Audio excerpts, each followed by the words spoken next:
habitar en tu presencia,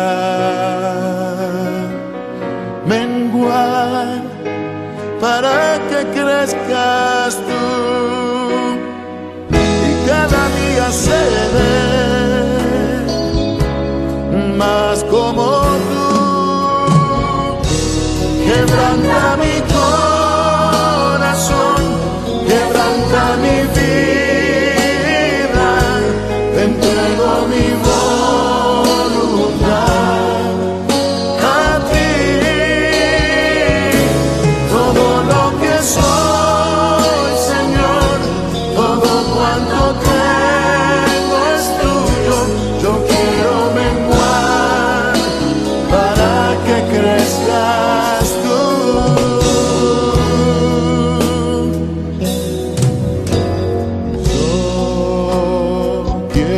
Más de ti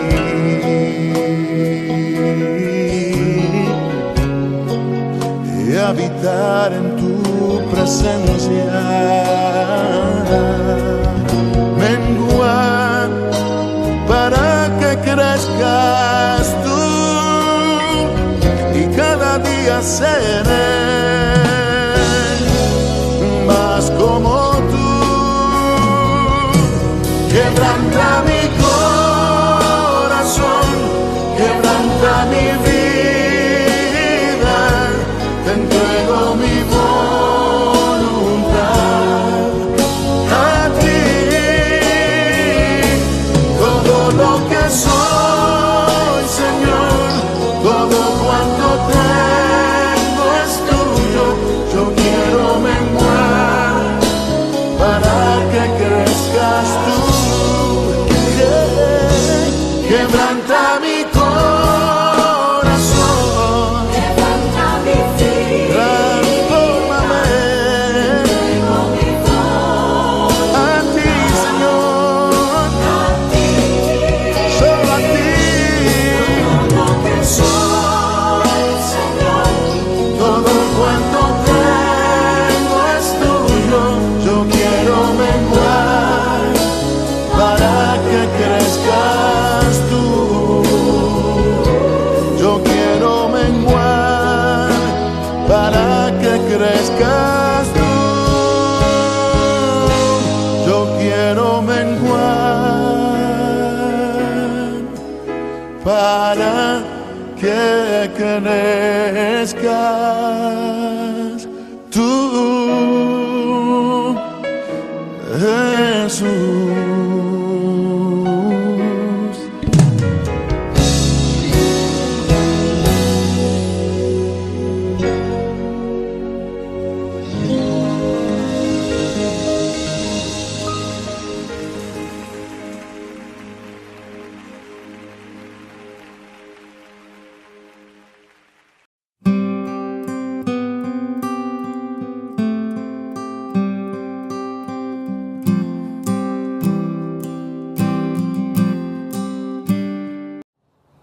Proverbios, capítulo 17. Mejor es un bocado seco y en paz que casa de contiendas llena de provisiones. El siervo prudente se enseñoreará del hijo que deshonra, y con los hermanos compartirá la herencia. El crisol para la plata y la hornaza para el oro. Pero Jehová prueba los corazones. El malo está atento al labio inicuo, y el mentiroso escucha la lengua detractora. El que escarnece al pobre afrenta a su hacedor, y el que se alegra de la calamidad no quedará sin castigo. Corona de los viejos son los nietos, y la honra de los hijos sus padres. No conviene al necio la altilocuencia, cuanto menos al príncipe el labio mentiroso. Piedra preciosa es el soborno para el que lo practica. A donde quiera que se vuelve, halla prosperidad. El que cubre la falta busca amistad, mas el que la divulga aparta al enemigo. La represión aprovecha al entendido, más que 100 azotes al necio. El rebelde no busca sino el mal, y mensajero cruel será enviado contra él. Mejor es encontrarse con una osa a la cual han robado sus cachorros, que con un fatuo en su necedad. El que da mal por bien, no se apartará el mal de su casa. El que comienza la discordia es como quien suelta las aguas. Deja pues la contienda antes que se enrede. El que justifica al impío y el que condena al justo, ambos son igualmente abominación a Jehová. ¿De qué sirve el precio en la mano del necio para comprar sabiduría, no teniendo entendimiento? En todo tiempo ama el amigo, y es como un hermano en tiempo de angustia. El hombre falto de entendimiento presta finanzas y sale por fiador en presencia de su amigo. El que ama la disputa, ama la transgresión, y el que abre demasiado la puerta, busca su ruina. El perverso de corazón nunca hallará el bien, y el que revuelve con su lengua caerá en el mal. El que engendra al insensato, para su tristeza lo engendra, y el padre del necio no se alegrará. El corazón alegre constituye buen remedio, mas el espíritu triste seca los huesos. El impío toma soborno del seno para pervertir las sendas de la justicia. En el rostro del entendido aparece la sabiduría, mas los ojos del necio vagan hasta el extremo de la tierra. El hijo necio es pesadumbre de su padre, y amargura a la que lo dio a luz. Ciertamente no es bueno condenar al justo, ni herir a los nobles que hacen lo recto. El que ahorra sus palabras tiene sabiduría, de espíritu prudente es el hombre entendido. Aun el necio cuando calla es contado por sabio. El que cierra sus labios es entendido.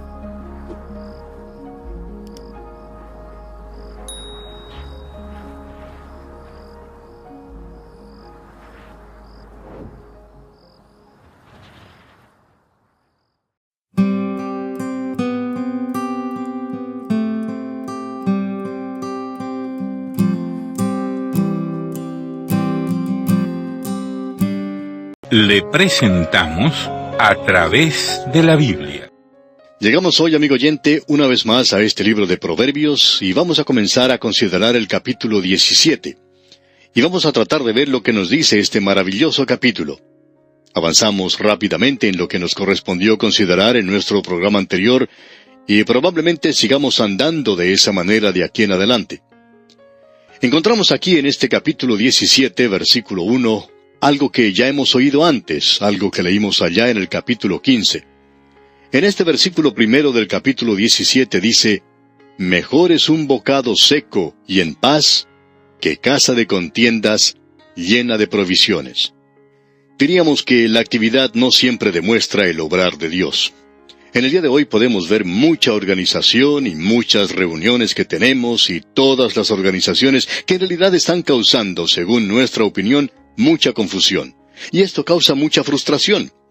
Y este proverbio que tenemos ante nosotros es algo hermoso que realmente nos describe las cosas tal cual son. Leamos otra vez este versículo 1. «Mejor es un bocado seco y en paz, que casa de contiendas llena de provisiones». Esto nos recuerda a Elías. Usted recordará que él se encontraba ante el rey Acab y ante Jezabel. Y había muchas cosas que estaban sucediendo en ese lugar. En realidad las cosas que estaban pasando eran religiosas, pero nada de eso en realidad pertenecía a Dios. Así es que Elías se presenta ante el rey y le dice: «No va a llover hasta que yo diga, y no tengo ganas de decir que llueva». Y él salió de ante la presencia del rey y se fue. Ahora, ¿a dónde se fue él de ese lugar? Él salió de la presencia del rey y se dirigió hacia el arroyo de Querit. Y pasó allí un buen período de tiempo. Dios lo estaba instruyendo a él en ese desierto. Mejor es un bocado seco y en paz. Dios sacó a Moisés del palacio de Faraón, y eso también allí era un lugar de mucha actividad, y nuevamente había religión en ese lugar. Pero Dios lo sacó de allí y lo llevó al desierto de Madián, y Dios le tuvo que enseñar algunas cosas allí en ese lugar. Y esto nos recuerda que en cierta ocasión, una señora tenía visitas en su casa, y al entrar su hijo joven, le indicó que se quitara su sombrero. Aparentemente él había olvidado que había que quitarse el sombrero cuando había damas presentes en la casa. Pero él se lo quitó porque se le había dicho que eso era lo que hacían los pequeños caballeros, así como él. Ahora usted probablemente ya ha escuchado cuál es la definición de un caballero. Se dice que un caballero es aquel que nunca golpea a una mujer con el sombrero puesto. Y se le enseñó a este joven desde pequeño que debía quitarse el sombrero. Pues bien, en los tiempos de Moisés, ellos usaban el sombrero en la casa, pero se quitaban los zapatos. Y Moisés no sabía nada acerca de quitarse los zapatos. Así es que Dios le dijo a él que se quitara los zapatos. Usted recuerda cuando estaba allá en el desierto de Madián, y cuando Dios se le presentó en la forma de una zarza ardiendo, y él tuvo que quitarse los zapatos porque se encontraba en un lugar donde era tierra santa. Y en ese lugar, tan apartado allá en el desierto, Dios le enseñó a Moisés cómo comportarse. Mejor es un bocado seco y en paz. Amigo oyente, Dios quiere que pasemos un tiempo de esta forma, y esto es algo muy importante para nuestra vida espiritual. Leamos ahora el versículo 2 de este capítulo 17. El siervo prudente se enseñoreará del hijo que deshonra, y con los hermanos compartirá la herencia. Lo que se está expresando aquí es lo siguiente. Un siervo que es fiel es mucho mejor que un hijo que es infiel. Un siervo en el cual usted puede confiar es mucho mejor que un hijo en el que no puede tener ninguna confianza. Estamos seguros de que hay muchos así en este día. Y también en el tiempo antiguo encontramos ejemplos. Usted recuerda a Abraham, quien le dijo al Señor, «He aquí Eleazar, mi siervo, tiene un hijo, y yo quiero tener un hijo. Es mucho mejor tener un hijo. Pero si no se puede depender de un hijo, va a resultar como el hijo de David que se rebeló contra él. Y por cierto que es mucho mejor tener un buen siervo que es fiel. Y el rey David tuvo varios siervos que permanecieron con él hasta el fin». Ahora, en el versículo 3 de este capítulo 17 de Proverbios, encontramos otro maravilloso proverbio. Allí se nos dice, «El crisol para la plata y la hornaza para el oro, pero Jehová prueba los corazones». Es decir que si usted quiere obtener plata pura, cuando la saca de la mina, la tiene que poner en el crisol para que sea derretida por el fuego y quitar todas las impurezas, y luego uno obtiene plata pura. Lo mismo se puede decir acerca del oro. Uno lo coloca en el crisol y todas las impurezas se quitan por medio del fuego. Ahora el Señor Jesucristo pone a sus siervos en el fuego, por así decirlo, para poder obtener cierto desarrollo de ellos. Él prueba los corazones para poder darnos fuerza y hacernos mejores hijos suyos. Y Dios usa esos métodos. El apóstol Pedro dice allá en su primera epístola, capítulo 1, versículos 6 y 7, lo siguiente. En lo cual vosotros os alegráis, aunque ahora por un poco de tiempo, si es necesario, tengáis que ser afligidos en diversas pruebas, para que sometida a prueba vuestra fe, mucho más preciosa que el oro, el cual aunque perecedero se prueba con fuego, sea hallada en alabanza, gloria y honra cuando sea manifestado Jesucristo. Amigo oyente, Dios lo prueba a usted ahora porque usted es más precioso para Él que el oro y la plata. Y Dios utiliza ese método. Dios tenía cierto propósito al hacer pasar a Job por el fuego. Dios tenía cierto propósito al dar a Pablo el aguijón en la carne. Dios tenía un propósito al permitir ese período de tiempo donde la iglesia sufrió un gran martirio. ¿Sabía usted, amigo oyente, que ese período le dio forma a la iglesia? ¿Y que la iglesia nunca ha sido tan rica espiritualmente como lo fue durante ese período? Diríamos que hoy uno de los problemas que encontramos entre los creyentes es una sociedad que vive en la abundancia. Una de las cosas que causa este problema es como dijo el profeta, «Pero engordó Jesurún y tiró coces». ¡Qué cuadro el que tenemos aquí! ¡Qué cuadro de tantos santos que han engordado!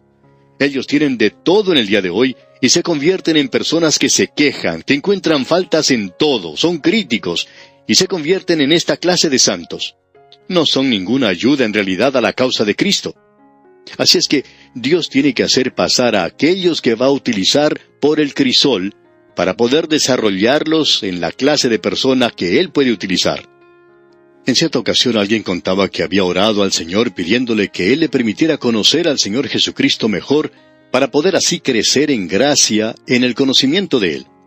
Ahora, ¿qué fue lo que hizo el Señor? Le permitió a esta dama, porque era una dama, que contrajera el cáncer. Ahora alguien quizá diga, bueno, pero esa no es la forma de hacer las cosas. Sin embargo, amigo oyente, esa es la forma en la que obra Dios. Hay veces que el Señor permite que nos acosen ciertas enfermedades y debemos decir que sabemos por qué Dios lo hace. Él no lo hace porque nos odia. Dios lo hace, amigo oyente, porque quiere enseñarnos una lección. Y Dios hace las cosas de una manera amorosa. Y usted no se da cuenta cuán precioso es el hacer eso para nosotros en momentos de sufrimiento. Bien, sigamos adelante en nuestro estudio de Proverbios. Uno puede quedarse a veces empantanado en alguno de estos proverbios, porque son tan maravillosas las cosas que aprendemos aquí que a veces uno quisiera quedarse aquí por largo tiempo. Vamos a leer ahora el versículo 6 porque creemos que aquí encontramos también algo que realmente es magnífico. Estamos seguros que muchos de ustedes van a apreciarlo también hoy. En el versículo 6 leemos, «Corona de los viejos son los nietos, y la honra de los hijos sus padres». ¿Sabe de quién está hablando aquí, amigo oyente? De los abuelos. Ahora, los hijos siempre miran a sus padres. A mí siempre me ha agradado el que mis hijos me amen y me respeten como padre. Y siempre he tenido la oportunidad de comunicarme con ellos. Ellos, en muchas maneras, reflejan el temperamento que nosotros tenemos. Y cuando nuestros hijos crecen, nos proveen con los nietos, que son lo que describe la primera parte de este versículo 6. Corona de los viejos son los nietos. Ahora, hay veces que los abuelos pueden llegar a ponerse un poquito pesados con tanto las cosas que hacen los nietos. Quizá usted ha escuchado la historia de un viejito que le decía a otro viejito, «Oiga, ¿le he contado a usted alguna vez acerca de mi nieto y le he mostrado las fotos que tengo de él?» A lo cual el otro viejito respondió, «No, usted no lo ha hecho, y por ello le estoy muy agradecido». Bueno, amigo oyente, la primera parte del versículo 6 dice, y lo vamos a repetir otra vez, «Corona de los viejos son los nietos». Este versículo es maravilloso, ya que une a las familias. El hijo mira hacia el padre, pero el abuelo mira hacia el nieto. Allí es donde está el centro mismo del afecto.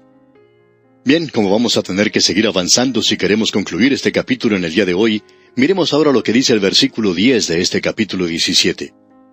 «La reprensión aprovecha al entendido, más que 100 azotes al necio». Esto, amigo oyente, nos dice algo diferente. Alguien quizá diga, «Mire usted, pobre fulano de tal, él es un hijo maravilloso de Dios, y mire los problemas que tiene. Mire lo que ha llegado a ser». Permítanos decirle, amigo oyente, que Dios le está enseñando cosas a él, porque ese hombre es una persona sabia. Pero ¿qué decimos en cuanto al necio? Aunque Dios le diera 100 azotes, eso no tendría ningún resultado. Quizá esa sea la razón por la cual muchos de ellos prosperan. Usted recuerda lo que el Señor Jesucristo dijo acerca de ese hombre rico que se enriquecía cada día más. Él decía que iba a derribar sus graneros y edificar nuevos. Estoy prosperando mucho y es necesario ensanchar las cosas que tengo. Y debemos decir, amigo oyente, que no hay nada malo en eso de edificar nuevos graneros.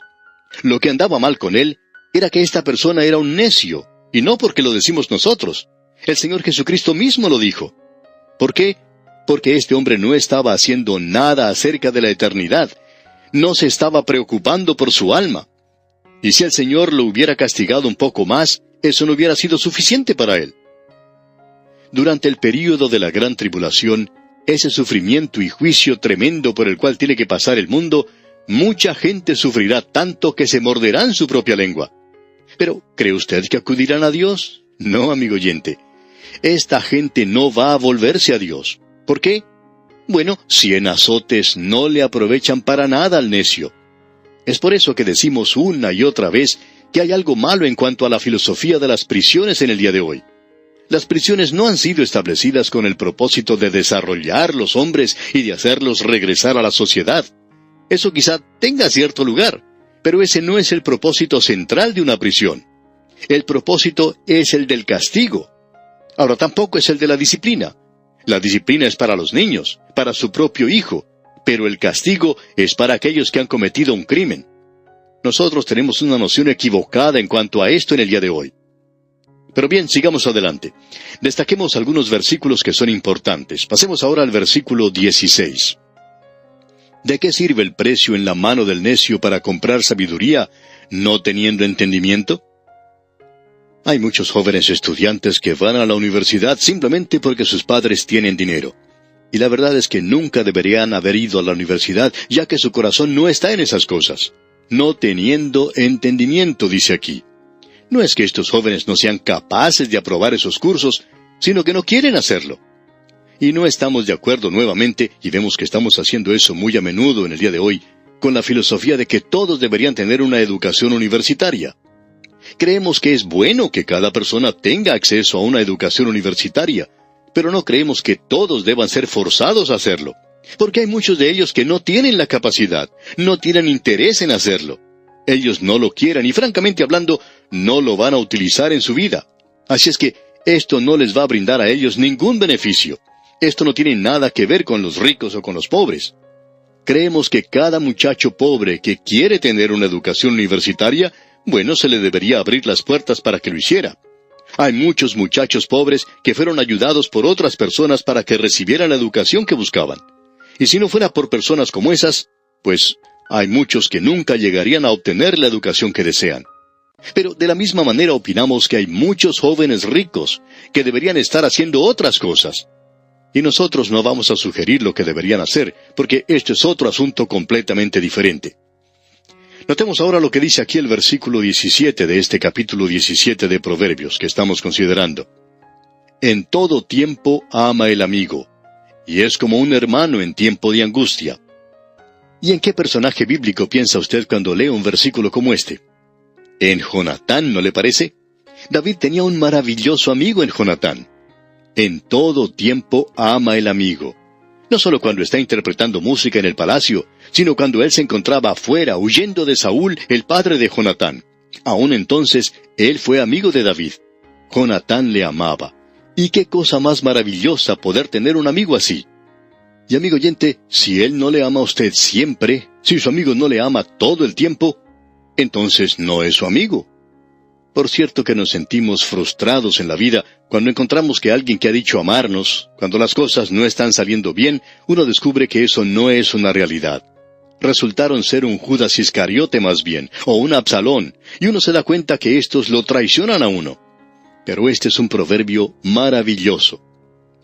Ahora, pasando al versículo 21 de este capítulo 17, leemos: El que engendra al insensato, para su tristeza lo engendra, y el padre del necio no se alegrará. Eso es muy interesante. Nuevamente volvemos a esto. Ha sido repetido en diferentes maneras a través de Proverbios.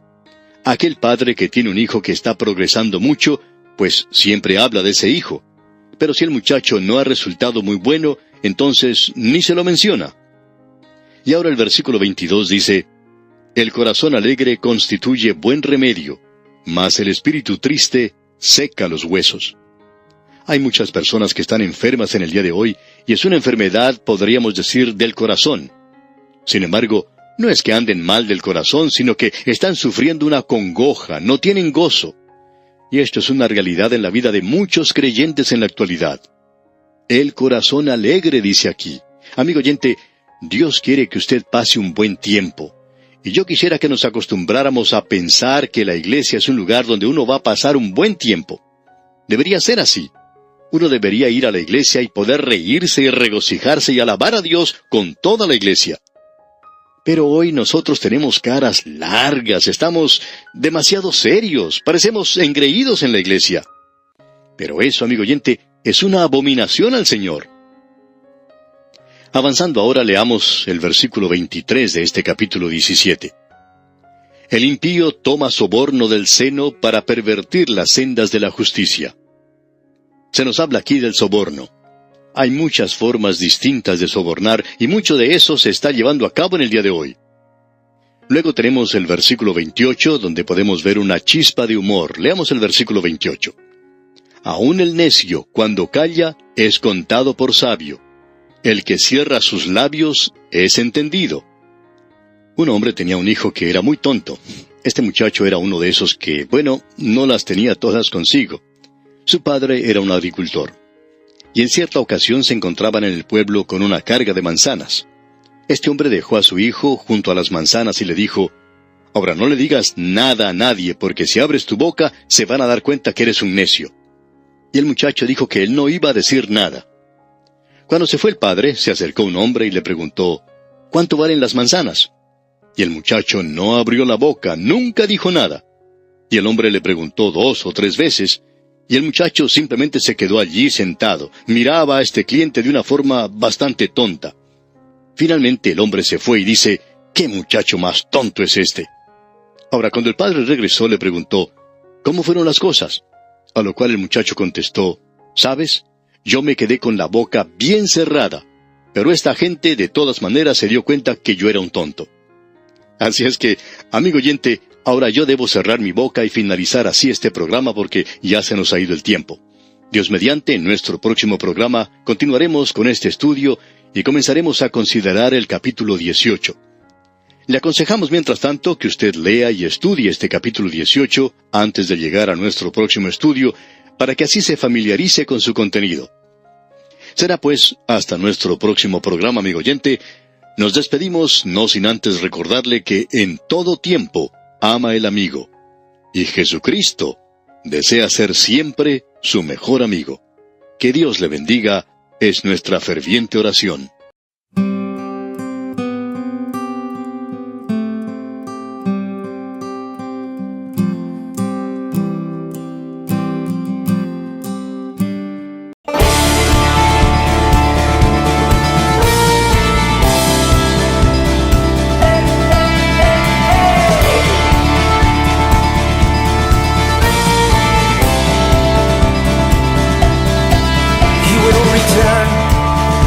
Jerusalem, Zion's King will restore the land. The clouds will part, and our King will descend. The fire in his eyes, 7 stars, his right hand. Hu Yavo, Yavo, Hu Yavo, Yeshua, Hu Yavo. Yavo, Hu Yavo,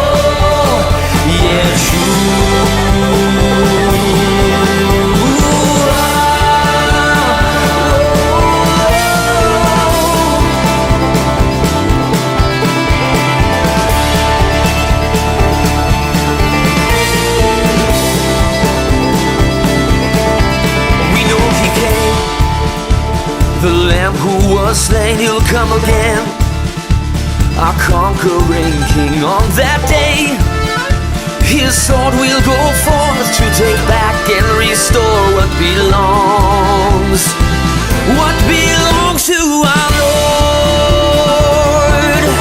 Hu Yavo, Yavo, Hu Yavo, Yeshua, Hu Yavo, Yavo, Hu Yavo.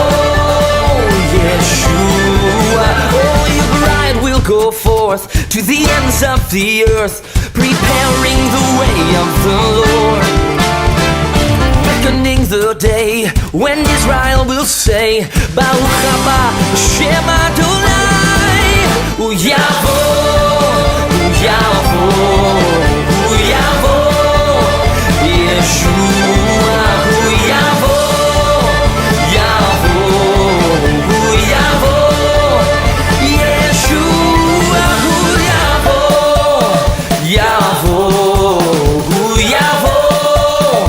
Yeshua, Hu Yavo, Yavo, Hu Yavo,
coming again. Yes, he's coming again.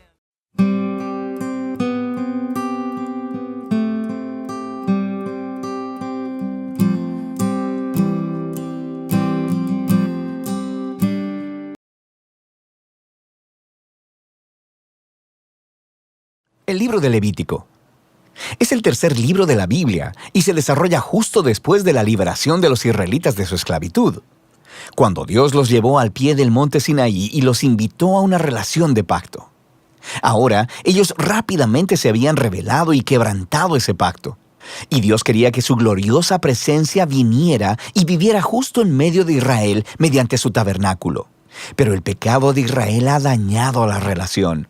Así que al final del libro anterior, Éxodo, Moisés, como representante de Israel, no podía siquiera entrar a la presencia de Dios en la tienda.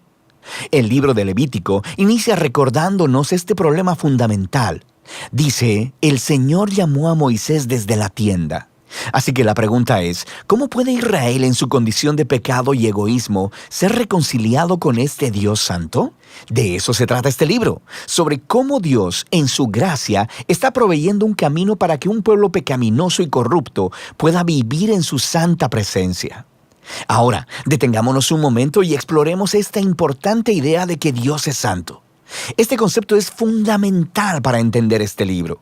La palabra santo significa estar apartado o ser único.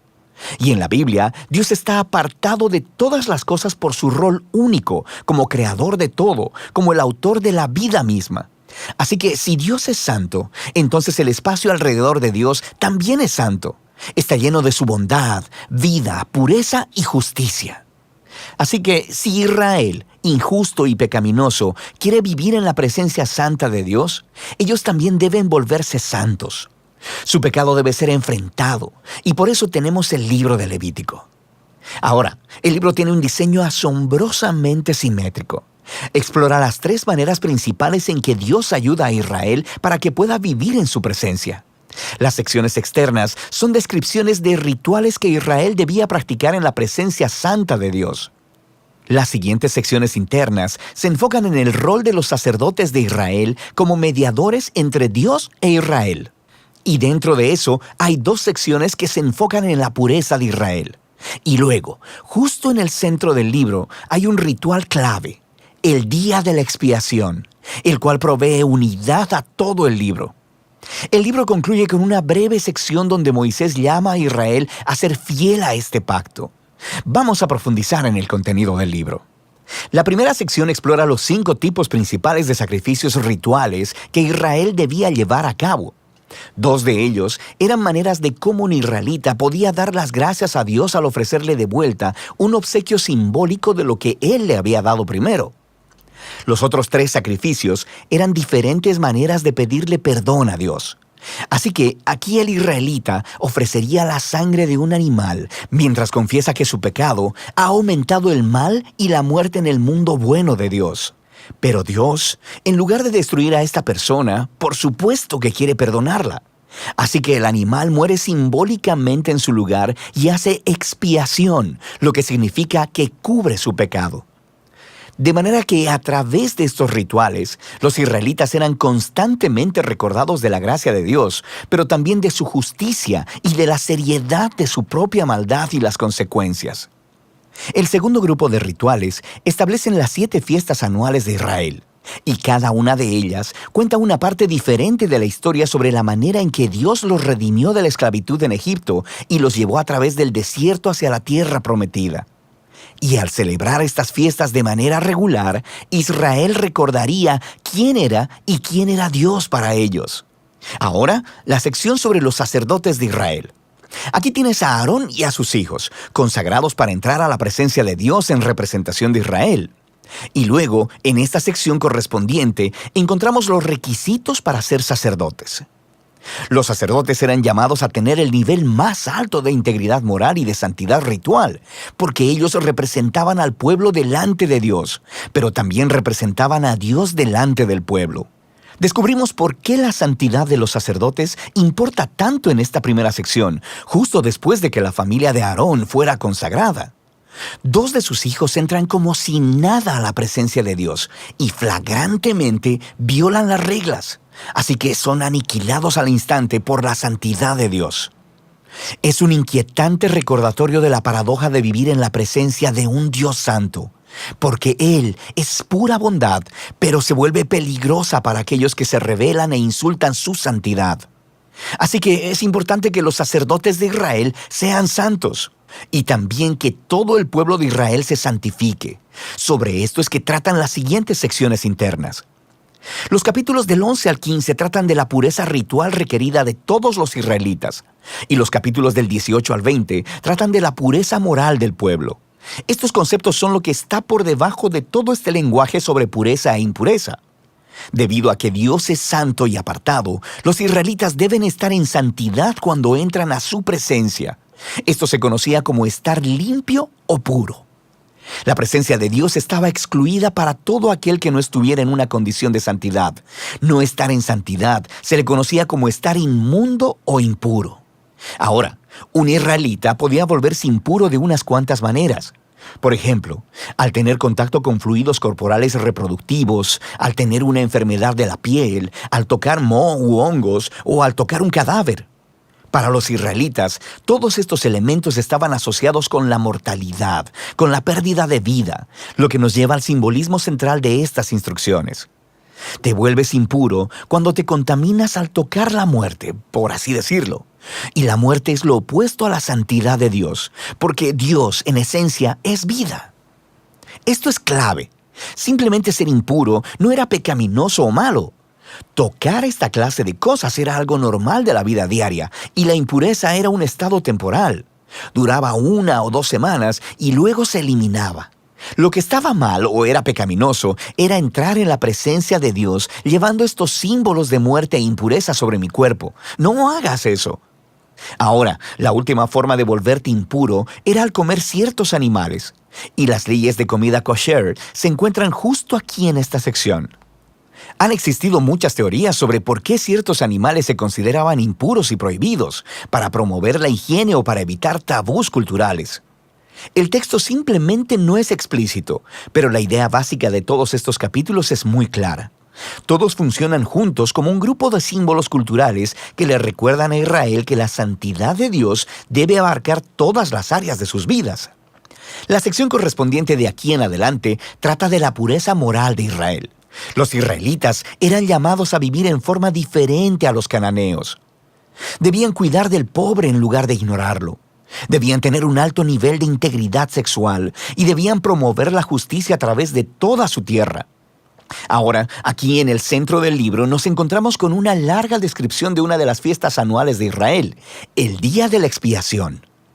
Probablemente, no todo pecado y rebelión de los israelitas sería cubierto a través de los sacrificios individuales.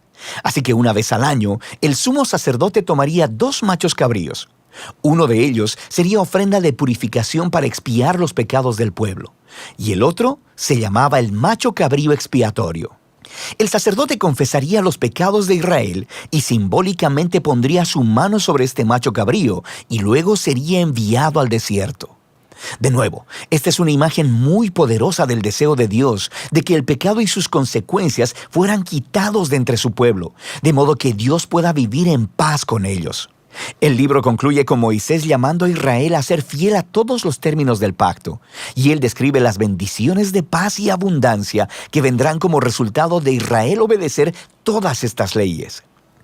Él también les advierte que si son infieles y deshonran la santidad de Dios, resultará en desastre y eventualmente en exilio de la tierra prometida a Abraham.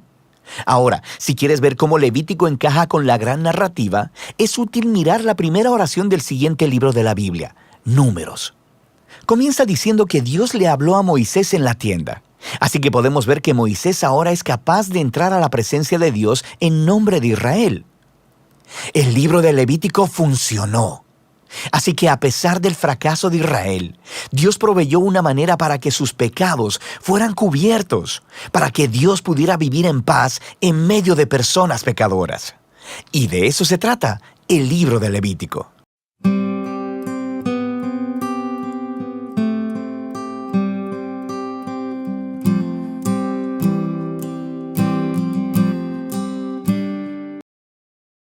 Libro de Levítico, capítulo 17. Entonces el Señor le dijo a Moisés: Da las siguientes instrucciones a Aarón, a sus hijos y a todo el pueblo de Israel. Esto ha ordenado el Señor. Si algún israelita de nacimiento sacrifica un toro, un cordero o una cabra, dentro o fuera del campamento, en vez de llevarlo a la entrada del tabernáculo para presentarlo como una ofrenda al Señor, esa persona será tan culpable como un asesino. Esa persona ha derramado sangre y será excluida de la comunidad. El propósito de esta regla es evitar que los israelitas sacrifiquen animales en campo abierto. Asegurará que lleven sus sacrificios al sacerdote a la entrada del tabernáculo para que él pueda presentar los animales al Señor como ofrendas de paz. Entonces el sacerdote podrá salpicar la sangre sobre el altar del Señor a la entrada del tabernáculo y podrá quemar la grasa como un aroma agradable al Señor. El pueblo ya no debe serle infiel al Señor al ofrecer sacrificios a ídolos que tienen forma de cabra. Esta es una ley perpetua para el pueblo.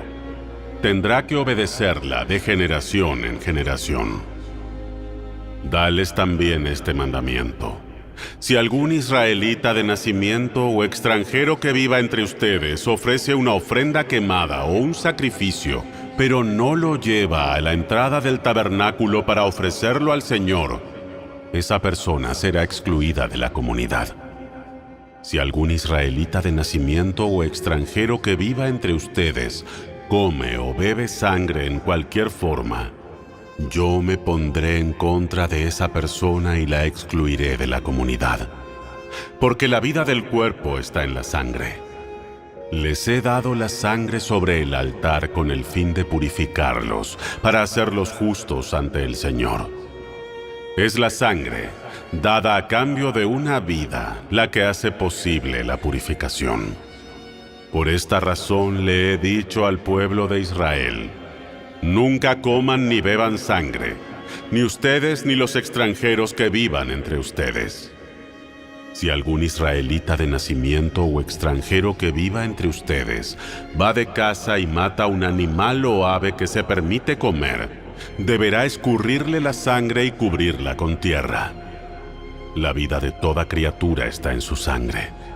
Por eso he dicho al pueblo de Israel: nunca coman ni beban sangre, porque la vida de toda criatura está en su sangre.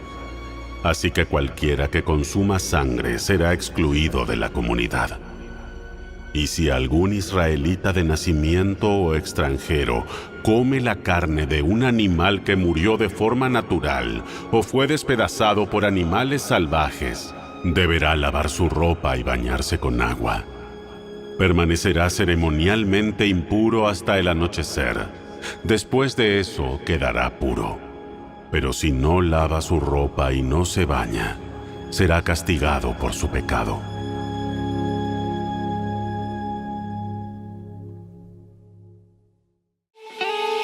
Si te gustó este video, dale me gusta, suscríbete a nuestro canal y asegúrate de activar la campanita de notificaciones para que siempre estés al día con nuestros nuevos recursos. Recuerda seguirnos también en nuestras redes sociales. Descarga ahora mismo la app y escucha la audiobiblia dramatizada en tu celular. Busca lectura pública de la Biblia en la tienda de tu dispositivo o vea la descripción de este video, donde también encontrarás los links de descarga. Para ver el siguiente video, toca el recuadro que aparece en tu pantalla. ¡Hasta pronto!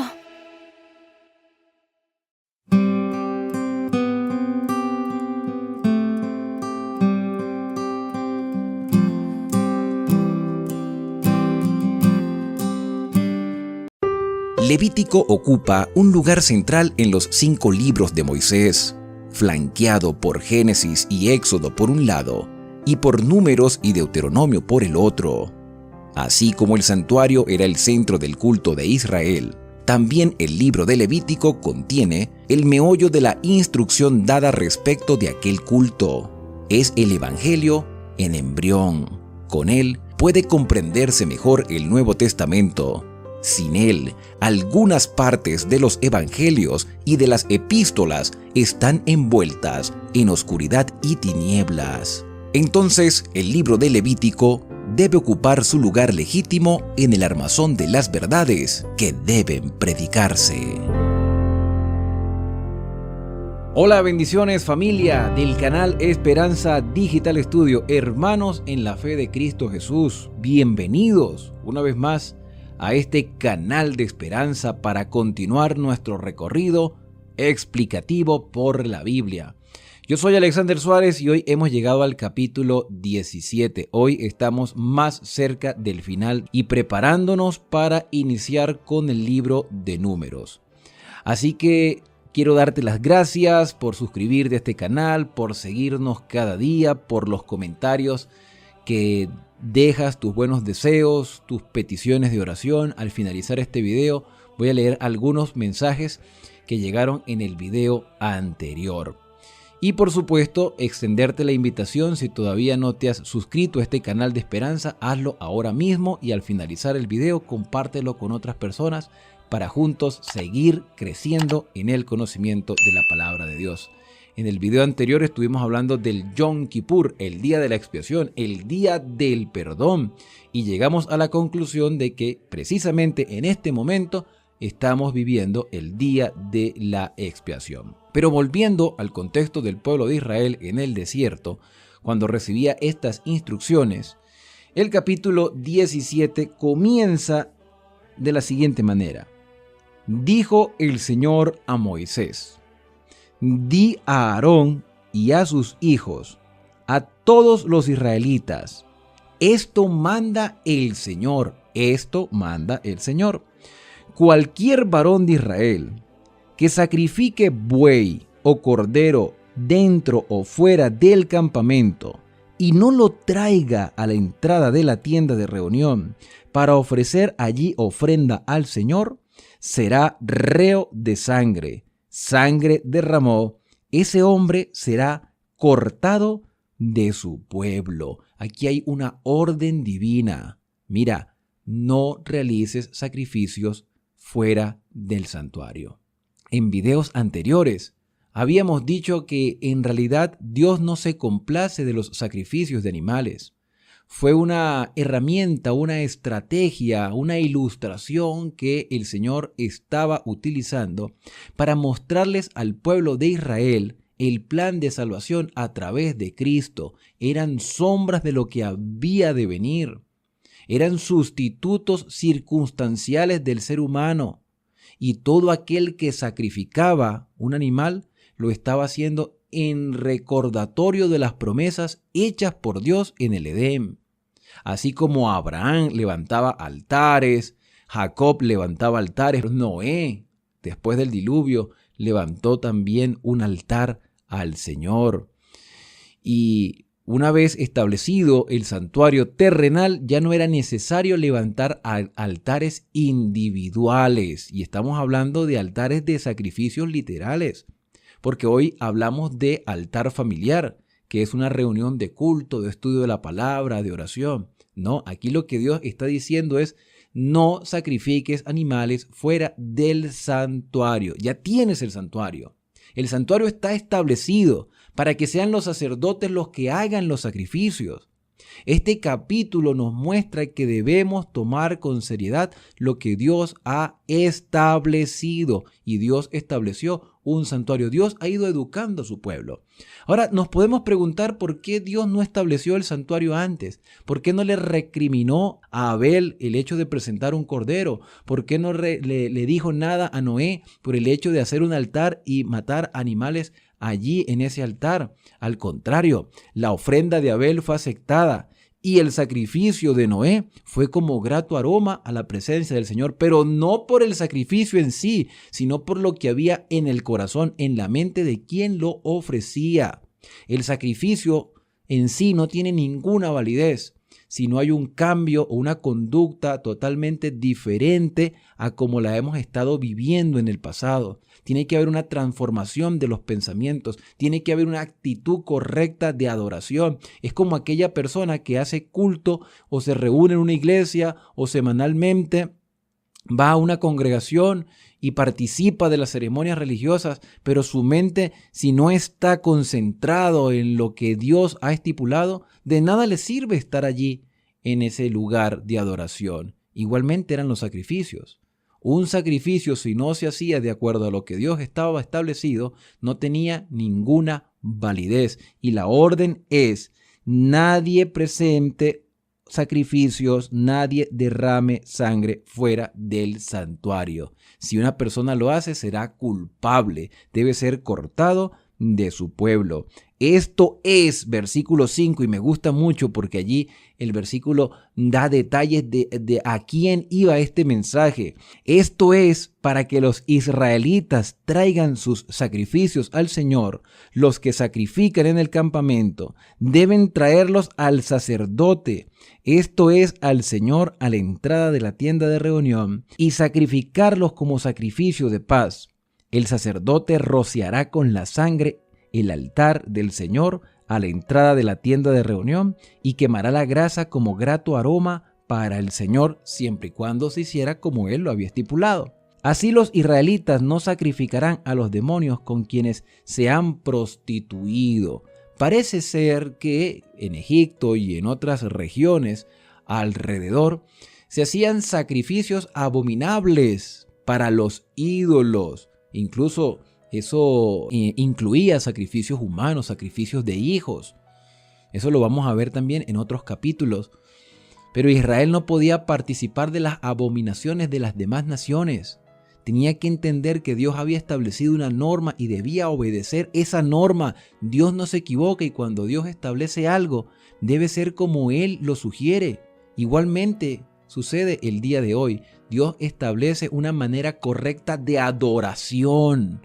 Pero nosotros, en nuestro deseo de hacer nuestra voluntad, queremos adorar a Dios a nuestra manera y no debe ser así. Tiene que haber un orden establecido y Dios estableció normativas para que todas las cosas se hagan decentemente y en orden para la gloria de Dios y de acuerdo a su voluntad. Sigo leyendo. Así los israelitas, dice el versículo 7, no sacrificarán a los demonios con quienes se han prostituido. Este decreto es perpetuo por todas sus generaciones. Les dirás también todo israelita o extranjero,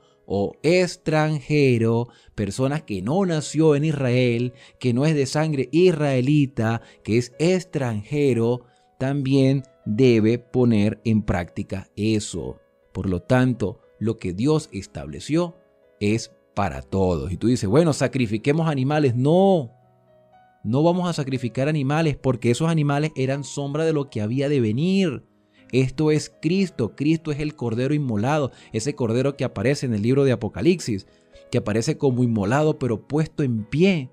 Ese Cordero señalado por Juan Bautista, ese que murió en la cruz, resucitó y ascendió a la presencia del Padre y está en este preciso momento en el lugar santísimo, porque ya lo estudiamos en el capítulo 16. Nuestro sumo sacerdote que se sentó a la diestra del trono de la majestad.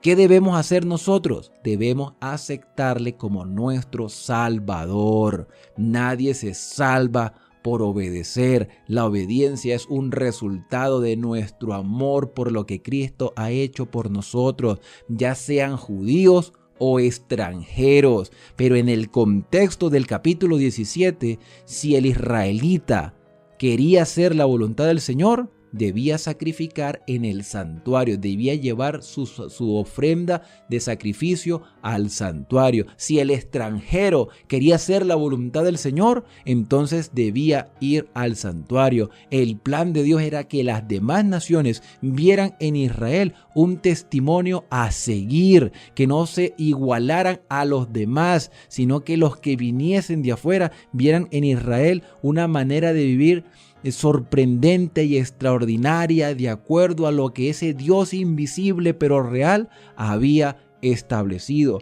Por eso dice el extranjero, y claramente esto también nos atañe a nosotros. Tú y yo debemos aceptar a Cristo como nuestro Salvador, porque la salvación es para todo el mundo y las normativas de Dios son para todo el mundo. Versículo 8. Todo israelita o extranjero que viva entre vosotros, que ofrezca holocausto o sacrificio y no lo traiga a la entrada de la tienda de reunión para ofrecerlo al Señor, ese hombre será igualmente cortado de su pueblo. Ya a partir del versículo 10 se va a hacer una recapitulación, un recordatorio de lo que Dios ya había dicho en capítulos anteriores. Dice el versículo 10, a todo israelita o extranjero, y yo no sé cómo tú entiendes la palabra extranjero. Para mí extranjero es una persona que no nació en Israel. No nació en Israel, no es israelita. Yo, por ejemplo, soy extranjero en el lugar donde estoy viviendo, pero debo adaptarme a las normativas, a las leyes establecidas por el gobierno del país donde yo estoy viviendo. Yo soy venezolano, pero vivo en Colombia. Debo respetar las leyes de Colombia. Debo vivir de acuerdo a lo que está establecido en este país, aunque soy extranjero, porque todos tenemos derechos, pero también tenemos deberes. Tú y yo tenemos derecho a la salvación por Cristo Jesús, pero también tenemos deberes delante de Él. Por lo tanto, se nos recuerda a todo israelita o extranjero que viva entre vosotros y coma alguna sangre, yo le haré frente, dice el Señor, y lo cortaré entre su pueblo. Si hay algo que Dios se apartó para sí, fue la grasa. La grasa debe quemarse en el altar. Y otra de las cosas que el Señor se apartó para el santuario era la sangre. La única manera que se derramara sangre era en el santuario, como una manifestación de fe por el sacrificio que haría Dios, y lo hizo en Cristo Jesús. Dios se sacrificó, se hizo hombre y murió por nosotros, y no me cansaré de repetirlo y de mencionarlo. Él es el sacrificio, y la grasa y la sangre no pueden consumirse. La grasa de animal y la sangre no se consume. ¿Por qué hay cristianos que comen sangre? ¿Por qué? Ahora, existe quizá la preocupación por lo que nosotros llamamos transfusión de sangre. Cuando una persona está enferma y necesita hacerse transfusión de sangre, hay personas dentro del cristianismo que consideran que la transfusión de sangre es un pecado. Ahora, veamos un poco. Yo repito, yo de medicina sé lo mismo que sabe la mayoría de las personas. Poco o casi nada. Pero sí sé diferenciar entre comer sangre a que le hagan a uno transfusión de sangre. Claramente existen factores dentro de la sangre. El factor RH, positivo, negativo, O, A, B y los que existan. Por lo tanto, tiene que haber una igualdad en el uso de la sangre. La vida del ser humano está en la sangre. Entonces, donar sangre yo no lo veo como un delito o como un pecado. Es hacerle un favor a una persona que lo necesita. Es salvar una vida. Y yo no creo que Dios se moleste por salvar una vida cuando Él fue el primero que dio su sangre con Cristo. Ahora, nosotros no estamos derramando nuestra sangre. Nadie se muere por donar medio litro de sangre. Yo, por ejemplo, yo no puedo ser donante porque existen algunos requisitos para donar sangre. Pero hay personas que sí lo pueden hacer. Pero consumir sangre es otra cosa. Cuando tú llegas y la saboreas y entra a tu cuerpo, y yo no creo que la gente se la tome así como si fuera jugo de tomate. No, la sangre la cocinan y hacen alimentos, supuestos alimentos con sangre. Son dos cosas muy diferentes, la transfusión y el consumo de sangre. El consumo lo hace la gente por placer. Las transfusiones de sangre las hacen por amor, por beneficiar a otra persona. Así que son dos cosas totalmente diferentes. Yo conozco personas que no donan sangre, pero sí comen sangre con algo. Yo no sé cómo se llamará en otros países, pero hay una cosa que hacen con sangre que se llama morcilla y la rellenan de arroz y la gente se las comen, como si estuvieran comiendo un manjar. Y eso es lo que el Señor prohíbe. Dice el versículo 11, porque la vida de la criatura está en la sangre y yo os la he dado para expiar vuestras personas sobre el altar. Dios estaba utilizando el elemento de la sangre como un elemento purificador del santuario. Por lo tanto, había que diferenciar lo que realmente era del santuario y lo que se podía utilizar comúnmente. Por eso la misma sangre expiará a la persona. Por lo tanto, digo a los israelitas, ninguno de vosotros coma sangre, ni el extranjero, lo repite por tercera vez, que vive entre vosotros. Todo israelita y extranjero, se repite por cuarta vez, que vive entre vosotros, que case animal o ave comestible, que estudiamos en el capítulo 11, derramará su sangre y la cubrirá con tierra, porque la vida de la criatura está en su sangre. Por eso he dicho a los israelitas que no coman la sangre de ninguna criatura, porque su vida está en su sangre, y el que coma de la sangre será cortado.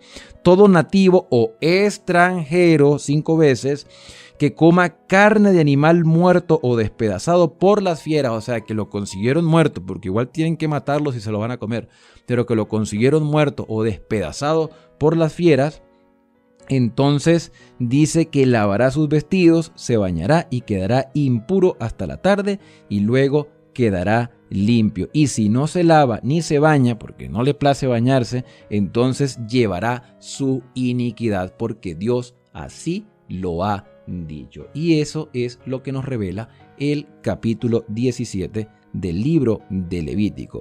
Un capítulo donde Dios presenta una normativa de vida y una prefiguración de lo que era correcto en el santuario. Y si se hacía fuera del santuario, entonces era despreciable, era inaceptable. Ahora, este capítulo quizás muchos lo utilicen para decir que si nos reunimos aparte como un grupo de personas a adorar al Señor o queremos establecer una congregación y pertenecíamos originalmente a otra, entonces estamos separando a la iglesia. La iglesia es una sola en el mundo. La iglesia es aquella que guarda los mandamientos de Dios y tiene el testimonio de Jesucristo. Cuando tú dices ¿cuál es la iglesia verdadera?, la pregunta está mal formulada.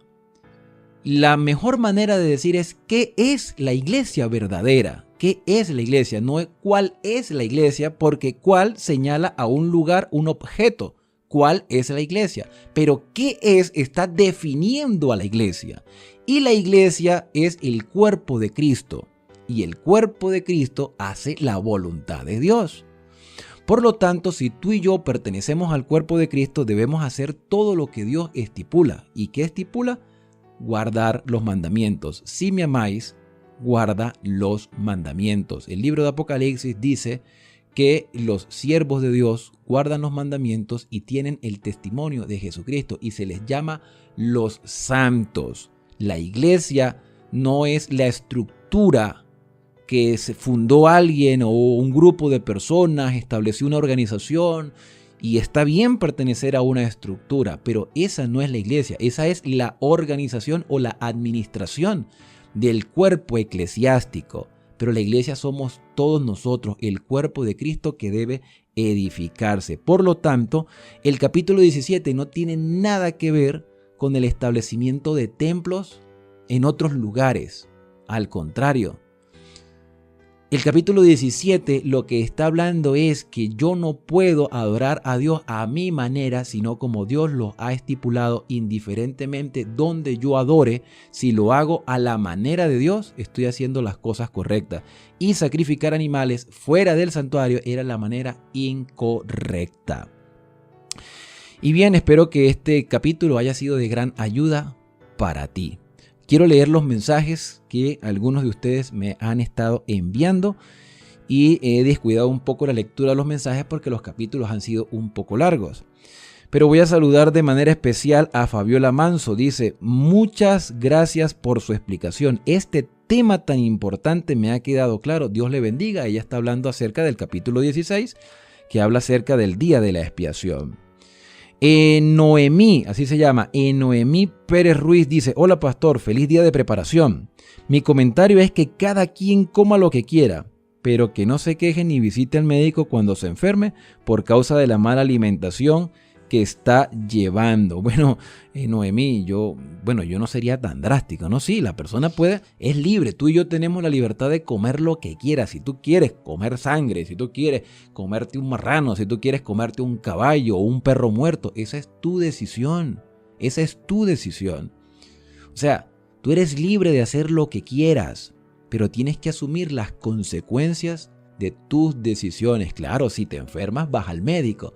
Pero muchas veces el médico va a decir: disculpe, no se puede hacer nada, no se puede hacer absolutamente nada, porque la medicina tiene un límite también. Ellos no son magos, ellos son médicos que estudian el cuerpo y saben sus funciones y también saben las debilidades del organismo. Así que cada quien es libre de hacer lo que quiera, pero debe asumir su consecuencia.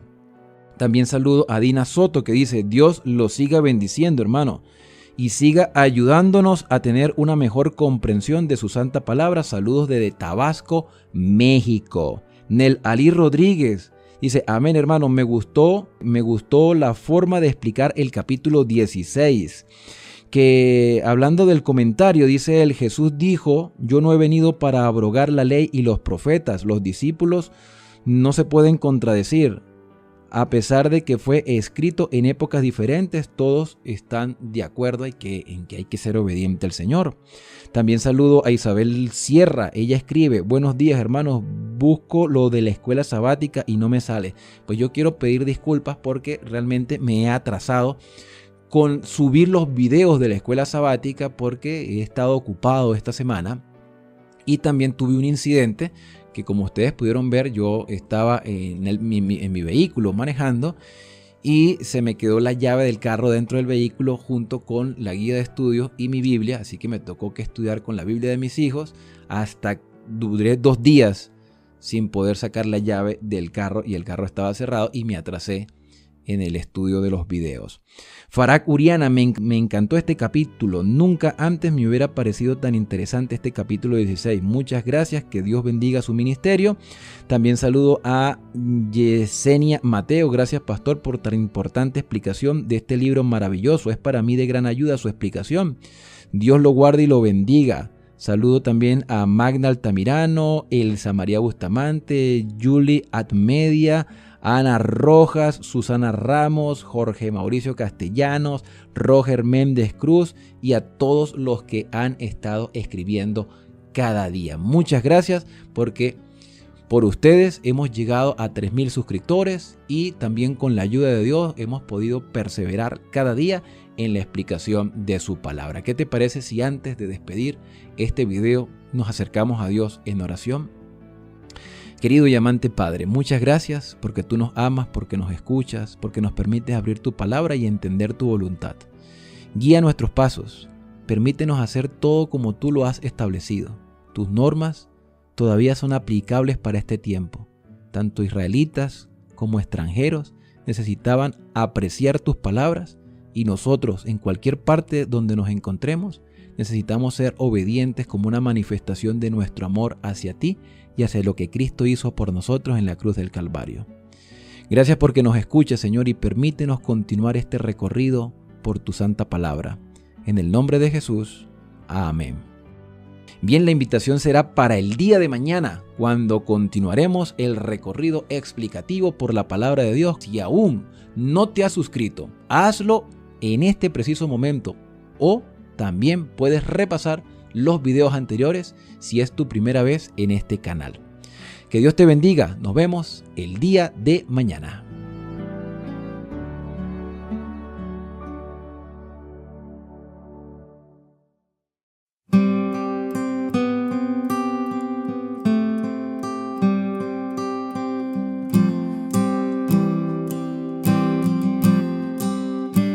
Capítulo 17. Habló Jehová a Moisés diciendo: habla a Aarón y a sus hijos y a todos los hijos de Israel, y diles: esto es lo que ha mandado Jehová.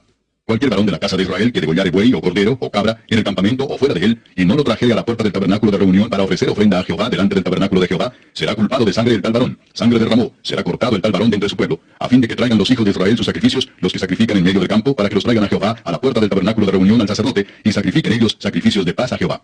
Y el sacerdote esparcirá la sangre sobre el altar de Jehová a la puerta del tabernáculo de reunión, y quemará la grosura en olor grato a Jehová.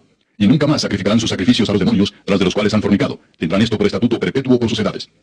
Les dirás también, cualquier varón de la casa de Israel o de los extranjeros que moran entre vosotros, que ofreciere holocausto o sacrificio, y no lo trajere a la puerta del tabernáculo de reunión para hacerlo a Jehová, el tal varón será igualmente cortado de su pueblo. Si cualquier varón de la casa de Israel o de los extranjeros que moran entre ellos comiere alguna sangre, yo pondré mi rostro contra la persona que comiere sangre, y la cortaré de entre su pueblo. Porque la vida de la carne en la sangre está, y yo os la he dado para hacer expiación sobre el altar por vuestras almas, y la misma sangre hará expiación de la persona. Por tanto, he dicho a los hijos de Israel, ninguna persona de vosotros comerá sangre, ni el extranjero que mora entre vosotros comerá sangre.